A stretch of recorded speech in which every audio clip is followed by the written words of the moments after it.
Okay mga bossing. Okay. Meron naman tayong mga dumating na 502A, concert 502A na.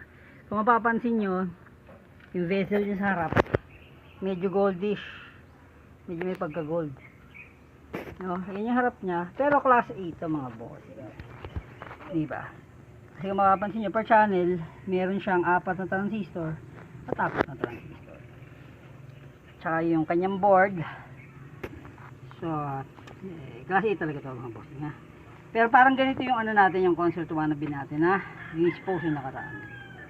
Pero kung makita nyo yung build, yan din. Halos wala naman silang pinagkaiba. Medyo malinis na yung paggawa nito. Yung power supply niya, ayan, nakapatong. Pero hindi safeguard yan ha. Okay, nilinis ko lang mga bossing. Yung issue lang nito yung ano, sa volume controls lang.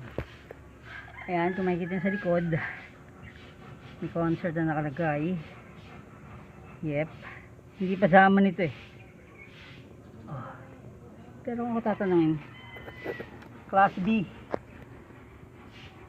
Class B to Class A. Hindi eh. Parang original eh. Pero,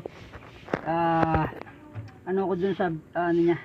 Kasi yung isa nating 502A, malalaki ang capacitor, tapos 4 yata. Hindi na matandaan na. So again, makikita niyo yung mukha niya. Medyo may pagka-gold. Gold na medyo brown na ewan natin.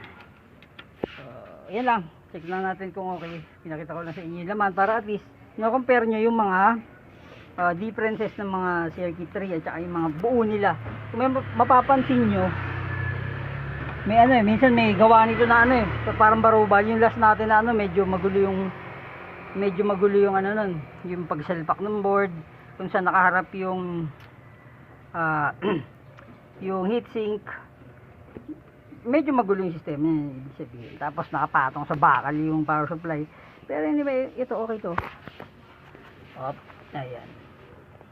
So kasi yung original na power supply ni Concert, may talagang, anyway, madaling gawin yung logo yun, no? Tapos yun nga, brown board, original daw, pero hindi ko masabi. Anyway, ganun na lang. Check na lang natin mamaya, pagkagamana na.